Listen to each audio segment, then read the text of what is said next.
Next Sunday, our fourth and final contestant for the first major of the year, the PBA World Championship,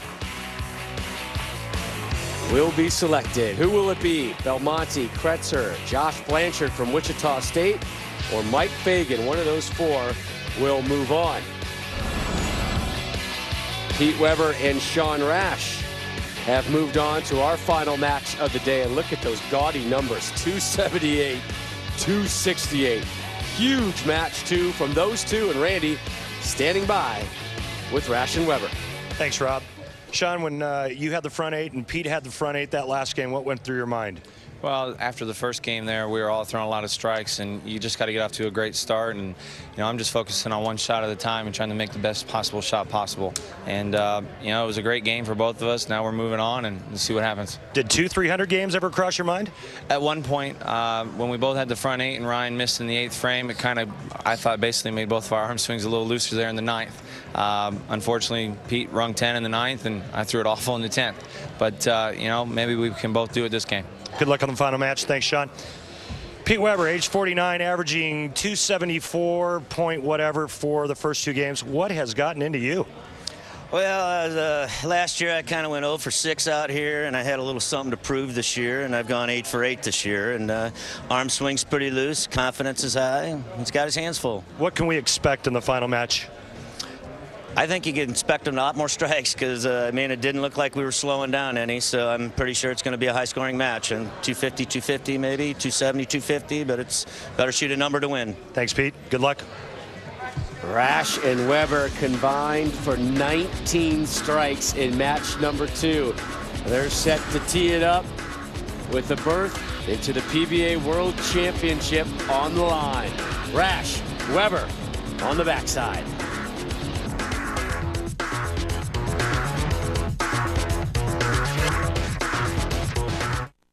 He is the #1 overall seed at this year's PBA World Championship, one of the most talented players on the tour. Yet Sean Rash hasn't won a title in more than 4 years, and some major gaffes have cost him dearly. Now he faces a personal idol in PBA Tour legend Pete Weber. Will Rash be able to keep it together? It's a classic youth versus experience showdown to determine who moves on to the finals of the PBA World Championship.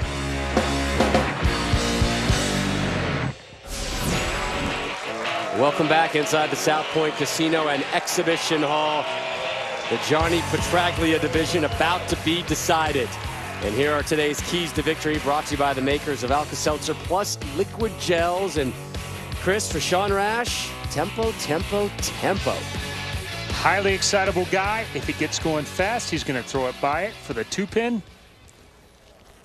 And, of course, I came up with the keys for Weber. Don't change a thing. Why not? It's been working, right? A 279 and a 268 for that man, Pete Weber.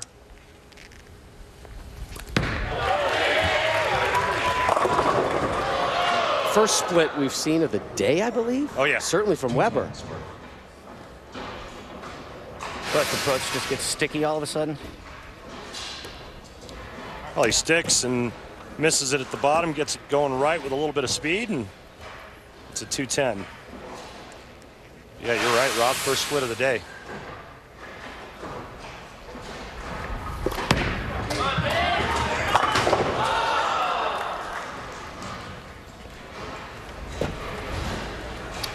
If you're going to have an open frame, that's the one to do it in. Yeah, not a bad place to do it.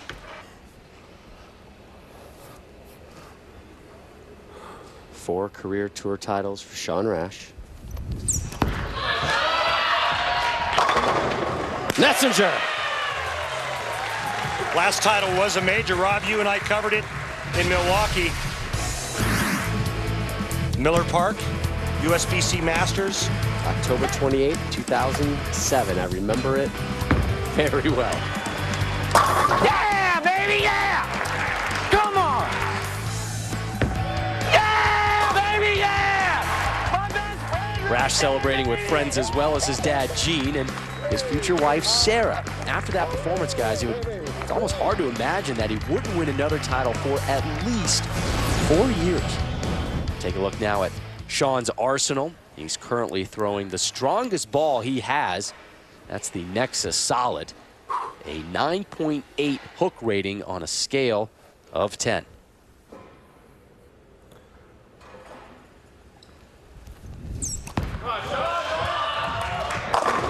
Two in a row to open up.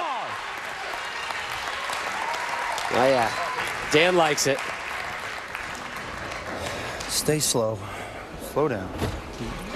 You can hear it right there. That one was borderline. He got it in pretty quick. He saved it by really planting that left foot in the ground and got it back to shake the 5 down. So Rash setting the tone early with an opening double. Weber, an open frame 9 in the first.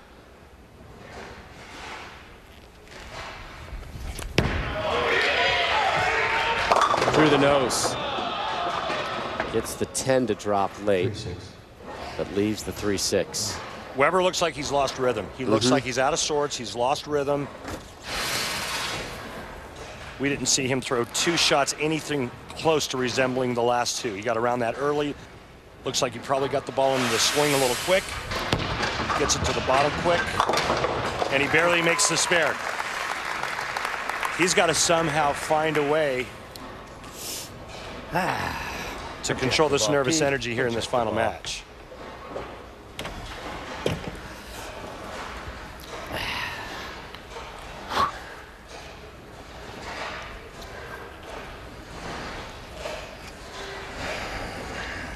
Pete's using an Anarchy.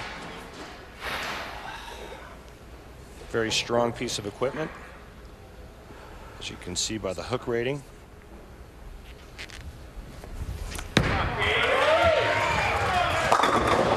Still without a strike. First time Rash and Weber have ever met face to face, mano a mano. Sean, a young man who has immense respect for what Weber has done through his career. Also thinks very highly of the relationship Pete had with his late father, and Sean very close to his dad, Gene, who's here in attendance and watching next to Sean's new wife, Sarah. You see Gene right there in the yellow, blue, and white. Those two, great relationship. And boy, just to be able to have your dad with you here to watch you excel at this level, just must be awesome. Slow down. Well, we saw some great scoring in the first 2 games, but obviously now the lane conditions, the oil pattern is transitioning. The players are going to have to make big adjustments. Could be possible equipment changes in the near future, but things are going to have to change. Absolutely, Ray. I think both these guys are going to make a pretty good jump to the left now. They beat up that spot. They repeated very well, and now it's gone. Now we got to get inside. If you go back to the last match and the scorecard, you know, we saw everybody, you know, Rash and Weber strike through the 8th, and Rash had one in the 9th, but there were a couple kind of shaky strikes there on the tail end, and then maybe a little sign of trouble to come here in the 9th and the 10th, and boy, things have really changed on the lanes. It was an absolute strike fest, and now these guys are getting some ugly strikes, if they're lucky. Kind of like that one, huh, buddy?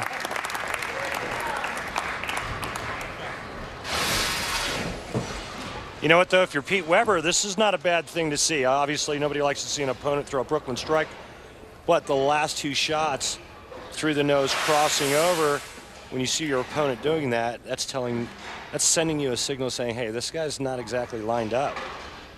Join the PBA Facebook fan page and get and share some PBA news and photos of PBA stars. Click on the Facebook link on PBA.com right now to join. Here's the first adjustment. Here's a ball change right here coming at you. Rob Stone. Weber seeking his first strike here. We're in the 4th. That did not work. What happened? Holy cow. A lot more breakdown, a lot more transition than the players anticipated, Chris Barnes. Well, the one thing about going to a higher RG ball, the last time he threw this was probably in practice when the lanes were much tighter. Now when there's friction on the lane, higher RG balls, higher response, they hook even more off the friction. He got fooled.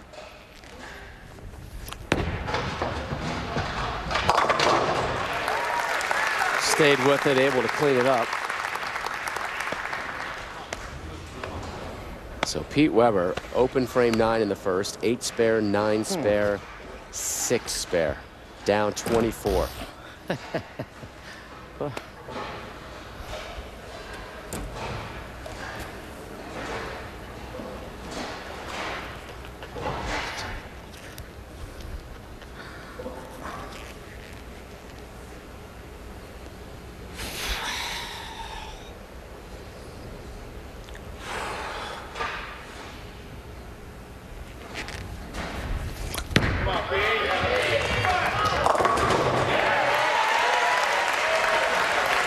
Mocking celebration there from Pete. Finally gets that strike in the 5th. Weber's won this title twice in '89 and '98, both times in Toledo. For Sean Rash, his best world championship finished 3rd, and that came in 2010.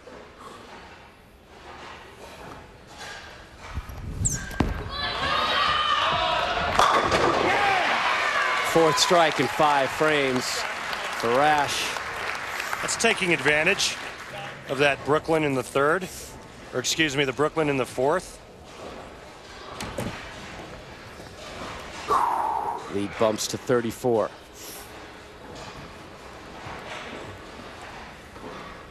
The key for Sean now is to stay focused on his keys and what he's trying to accomplish and not look at the score and the end result. It's a great point.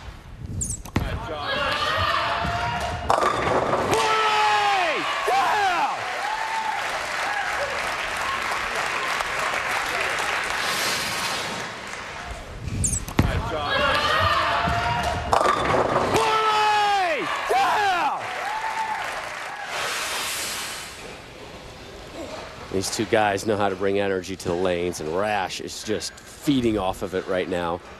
3 in a row. Look at the start Weber had and where he has gone this match.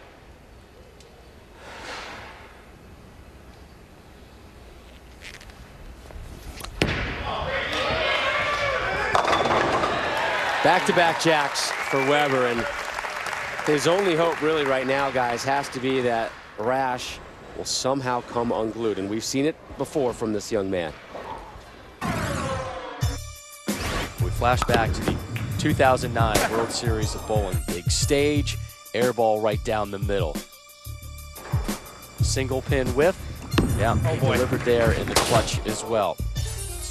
Not a fun time at times for Sean Rash on the lanes. He put so much in, invested such a high level to get to these points, only to kind of crack when the TV lights came on. This is last season's PBA World Championship versus Chris Barnes in the semis. At a critical juncture, left that, but he's learning to deal with these breakdowns. You know, mentally, you can't control what you've done in the past. You know, you big 4 or you miss a single pin, which we're told we're not supposed to, but it happens. And you got to think about the positives that are going on and move forward. And the other thing that I used to do a lot of was I thought I could control others and worry about the scores and make that happen, and it's just something you can't do. You can only control yourself and, you know, make the best shot possible every time. He's been making good shots here in match number 3 versus Pete Weber. You see Pete picking up that ball. Remember that big ball change in the 4th for PD Dub. Things have improved slightly since then, and here is Weber. Top of the 7th, down 30 and change.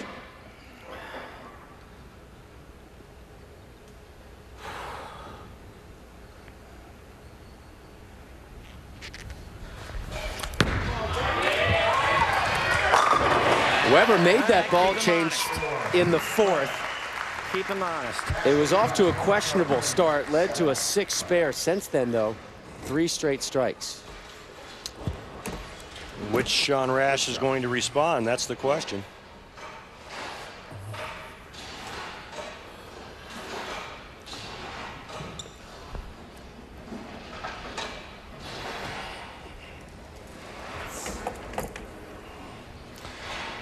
It was interesting hearing Weber after that strike, essentially a clandestine, if you will, shout out to Rash, saying, hey, you know, You in the lane. that's here to make you show up, young man. You in the lane. These two guys know how to play the game off the lane as well. Pete, maybe one of the best ever. Without question. Doesn't faze Rash. That's a dialed-in young man. When Sean's got a lot of pressure built up on him. He won his first 4 shows. He's gone now nearly 4 years without a title. This wouldn't be a title, but it would be a victory in some sorts, and in a lot of ways, by beating one of your idols on TV could go a long ways. Hasn't won since that USBC Masters in Milwaukee in '07. Made 2 TV appearances last season. Good shot.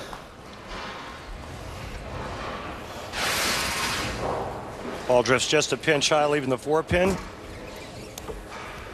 And if you're Pete Great Weber, shot. that's exactly what you want to see. Your opponent slowing down just a bit. 2 more strikes, Weber will be in the 220s. Sean Rash is in the 230s. And it's interesting to note, most of the players think the left lane is tighter down lane and haven't liked that lane quite as well. The ones that hook it more. Sean thinks the right lane's tighter down lane and has chosen to finish on the left lane intentionally in all 3 games today. Randy, during your interview, it was interesting how Pete talking about the motivation from the lack of success last season that he had, made just 1 TV appearance. His earnings second lowest in his career last season. He's out to prove something this year.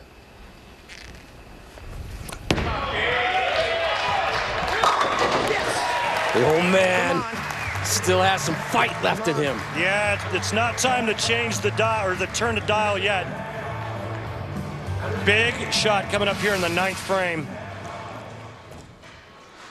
He goes with the ball change, as you mentioned, Rob, and so far it's the exception of the 1 shot in the 4th frame. It's worked perfectly.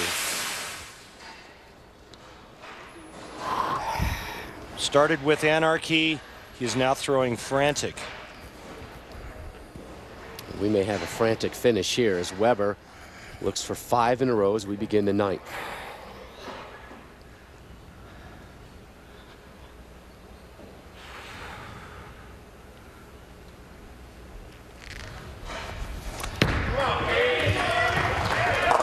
Yeah, baby. Come on, you gotta keep him honest. Gotta keep him honest. Chris, I really see what you're saying on that right lane, or the left lane being tighter down lane. You could really see it there. Much less down lane reaction on that shot than the previous shot on the right lane for Weber. Players see a little more friction in the front and it bails in the back. Sean with an immediate response in the 9th.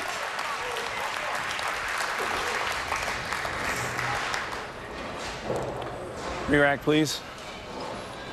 He was at a very critical juncture of this match. Coming off that 9 spare, Weber with all that momentum with 5 straight. And, you know, some of the naysayers out there could have said, oh, here's where we go. Here's where Sean is going to fold. Here's where he's going to collapse. And he steps up and drops a big one in the 9th. And with a first strike in the 10th and 8 spares, Sean Rash will lock this up. And he will become another finalist.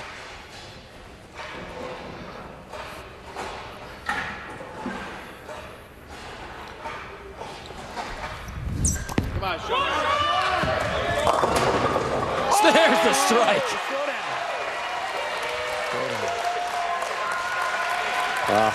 What a match for Dan McCarty to show up at.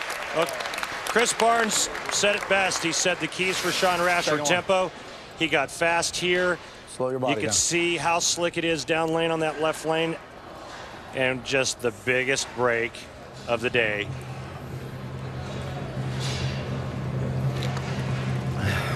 Still talking to himself. Slow yourself down. Slow yourself down. This isn't over yet. Sean's misses have not been 4 pins. Yeah, big split here. Weber could still punch out and win it. 9 on the first ball, he wins. There's your 9. That's it.